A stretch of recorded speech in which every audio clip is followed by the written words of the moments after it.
Hey guys, welcome back to Tarot Fantasy. In today's video, I'm going to be going through my top 10 tips for PvP that will hopefully help you, establish yourself in the ladder and start trying to push. So the first tip that we're going to have is going to be tab targeting. Now, this is more apparent when you have ranged attacks that you can use, but in the settings, if we go here and we go to the camera, you can see down the bottom here, my head's sort of covering it, but this one here says autocorrect camera distance, and this one says manual. I leave camera distance on, I leave angle off because that's just kind of annoying to me, and I leave manual on. The main thing that you want to have is not it on smart, you want it to be on manual. This is the basic settings when you go to manual. The reason being, this way you can keep spamming the tab button when you're in combat, and once you've locked onto an enemy and it's recognized that you're locked on, then if they run away, your ranged abilities will actually have a greater range than if you left it on the smart method, which is this one here. So having it on the manual is much easier, but you do have to spam that tab, try and get the little diamond around them, and then you are locked onto them, and away you go. So tab targeting is a big one. The next thing I want to look at, tip number 2, is don't stand in the fire, especially when you look at things like Huma's Fire. If you fight basically anything that has a visual effect, this is going to be handy. It's going to go into your opacity and enemy wanderer skill opacity. So I think this is default set to like 10, 20, 30, or 40. I can't remember exactly what it is, but it's default set to something very low. Now, the problem with this is, especially the one that I have the most trouble with is Huma. When Huma uses her skill, she puts the fire on the ground, and if you have low opacity, it is really hard to see. So even with Shiro, when she drops her ring, even though it's a very distinctive ring, if you've got low opacity, sometimes you do miss those things if you've got a bunch of your animations on the screen as well. So turning the enemy opacity up is a really nice thing. I don't like it at 100. I like to have that little bit of discrepancy so that, for instance, a lot of people are using Nemesis at the moment and she puts the bubble out that slows. I like to know which bubbles are mine and theirs in case we're both on top of each other and you're trying to dodge out and you've spammed a couple of them. It's handy to know, but I just don't like theirs overwhelming. So I've got it at 80. Somewhere between 60 and 80 is the sweet spot for me, but test around with it and find out what works. Just if you're having trouble seeing abilities and you're like, why am I melting? There might be something that you're not seeing because of the low opacity of these things. The next tip's going to be choose when you play. So obviously servers are only available for 12 hours. So you've got to play during that 12 hours if you want to PvP, but find out when the latency is the best. Now, it's probably accentuated this problem for me because I'm in Australia trying to play on North American servers, so I get lag anyway, but I find personally in the North American servers anyway, and this could be different for every server that you play on, but for me in North America, the first 4 ideally to 6 hours of the window is going to be the best ping time, and the last 6 hours, especially the last like 2 hours, it gets borderline unplayable with lag. So definitely consider the time. Like I said, NA, I find the first 6 hours to be the best. I don't know for the other regions, but just test it out, and if you notice you're lagging really hard, just maybe consider coming back at a different time. The next tip's a very simple one, but often when you're in the middle of a battle, you can forget to do it, and that is to watch your shield. So when your shield is like below 30%, just be wary that if you go ahead and try and use some abilities, you could get shattered and get interrupted, and losing abilities, for instance, I use Meryl a lot. If you're trying to use her slash or her discharge ability and you get shattered while you're doing those, you lose them, they go on cooldown, you lose your charge, and you're really on the back foot. So always pay attention to where your shield levels are. And also, this is something else that I haven't been able to confirm. I haven't seen it written anywhere in the game, but as you're dealing damage, you're also gaining shield yourself. So I often find when I'm using Meryl and I swap into her with discharge and I shatter someone, like I'm gaining a bunch of shield back. So ideally between that 50 to 70% shield mark is a good window to be going in on the offense, because you can gain some back and you're not at risk of getting shattered instantly and losing your abilities.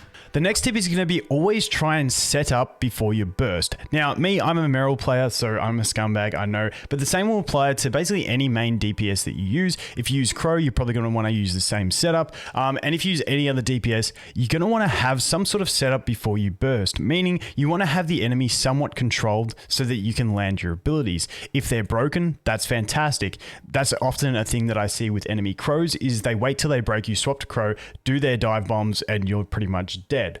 For me, with Merrill as my main DPS option, I run with Coco, so ideally I like to have the enemies frozen by my Coco getting to fully charge before I run in and discharge with my Merrill.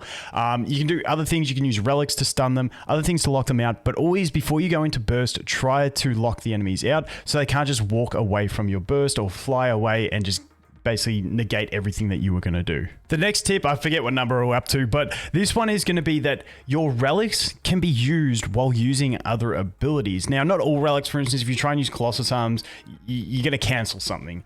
But a lot of the relics can be used while you're doing something else, which is very handy. For instance, if you're trying to go for that burst setup, you can sort of like, for instance, with Merrill, you can activate her ability and then use a relic that's going to stop the enemy, and that can catch them out as well. So, for instance here, what I sometimes do is on my Merrill, you know, if I'm fully charged, the enemy's not really controlled, but they're right next to me, I can activate Merrill's ability, her discharge ability, and then as I'm doing it, that's normally when they will see it and they'll try to run, but then I can use one of my relics to try and hold them in place. So for instance here, if I use it, I'm doing the ability right now, and you can see I can cast that relic while I'm still using that ability. So it's a really nice way that you don't have to, because what often happens is one thing telegraphs the other. If you use the relic that's meant for setup before you use the ability, they'll know, okay, as soon as I get out of this, I got to get away, and they can sometimes get away. Or if you telegraph that you're doing an ability, that can, you know, make them go, okay, I'm going to run away from this. However, if you start that ability, they think they want to run, and then you use a relic that's going to hold them back or stop them, it can allow you to actually land those things more reliably. So using relics while you're doing stuff. Another example here is Merrill. I'll go ahead and do my spin attack, and I can actually bring the rocket launchers out while I'm spinning. So here we go. We're spinning, and you can see the rocket launchers came out while I'm spinning. So they don't take like the global cooldown of abilities. It's not like using another ability. You have to cancel an ability to use it. They are independent, so you can bring those things out whenever you want as long as they're available. The next tip is to do with running away like a coward. We're all going to run away at some stage in PvP. It's just the balance, the way the games work. Enemies bursting, you want to get away. The one thing I recommend doing is trying to always run away with a benefit. And when I say that, I mean like dodging away. For instance, if I've got Merrill's sword active and, you know, I'm like attacking someone, I'm like, oh shit, they're going to burst me, and I want to run away. Sometimes you just have to quickly do one dash away just to get out of the immediate vicinity. But what I always like to try and do, if I'm going to be running away, if I'm going to be dodging, swap to a supportive weapon that has a benefit. For instance, if you jump dodge with Zero, you're going to get the extra orbs around him. If you dodge with Nemesis, you're going to roll the heal. And if you dodge with Coco, you're going to get the B out that's going to let you heal as well. So swapping, instead of just running away with my sword, I'm better off to swap to say Nemesis and then run away so I can get the heal rolling, and then I can swap over here to Coco and run away, and then I can get the B healing. I don't have it right now because I don't have the skill up, but in PvP you have all of the stars. So swapping to a valuable weapon to run away is definitely more important than dodging away with a melee weapon or something that doesn't give you an advantage. However, if you're dodging to close a gap because you're going in for a kill or something like that, for instance, I'm on my Merrill, they're running away and I dodge in to land an attack or something like that, then you don't want to swap out because you've got that 3-second internal cooldown before I can go back to the Merrill's weapon. So offensively dodging with a weapon that doesn't have a benefit is okay in certain situations, but defensively dodging away to escape, you definitely want to swap into something that's going to give you a benefit on that dodge. The next thing I want to talk about is sometimes taking the L is okay on your first life. A couple reasons behind this.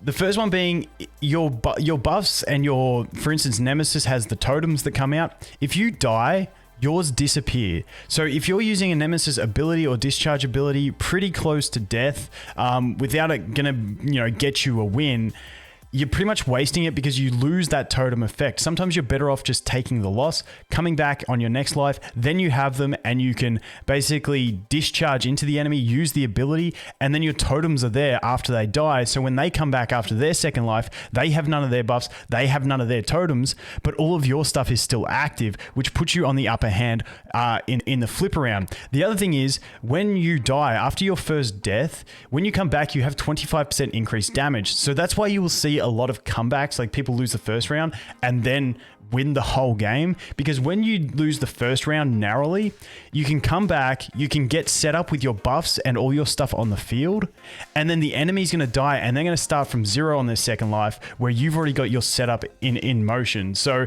sometimes taking the early L can get you to a long-term win. And the next thing I want to talk about just quickly, because a lot of people get overly concerned in PvP with their ladder position. Just know that if you really want to climb ladder positions, you're going to have to either be like godly player. You might see the odd player in the top, 50 with like 80% win ratio, but most of them are going to be between 50 and 70% win ratio, meaning they've played a lot of games. You got to play a lot of games to get there, because you got to win to go up ranks. You got to lose, you're going to lose some ranks. So don't stress too hard about your ladder position if you don't have the time to play, and just know that if you do want to climb that ladder, you're going to have to play a hell of a lot of games. And if you miss a day, you're probably going to drop because other people are climbing. For instance, me, 2 days ago, I finished the day with Star General rank 5, and I was in about position 49 on the ladder. I didn't play the next day. I came back today and I'm not even in the top 100 anymore. So it's just something you're going to have to play more and more games if you want to continually keep your position on the ladder. And the final tip applies to PvP in just about any game, and that is take a break. Trust me, it always happens to me, and I know it happens to everyone in games. You get on a loss streak, and then you just can't break it, and then you get more frustrated, and then you keep trying to break a losing streak, and then you lose more, and then you get more frustrated. It's just a game. You're meant to have fun. If it gets to that point where you're just getting frustrated at life, or if you run into, hackers and stuff like that, and it's getting you frustrated, take a break. You'll have more fun. It's a game. You're meant to have fun. PvP is competitive. Yes, it's annoying to lose, but you're inevitably going to lose. But if it's frustrating you too much, take a break. It's honestly the best tip I can give anyone. The game's got a lot of PvE. You still need to do the PvE even if you want to focus on PvP, because you want to get those summons so that you can get more characters, get more dark crystals so that you can summon for limited characters when they come. So taking a break, doing the PvE.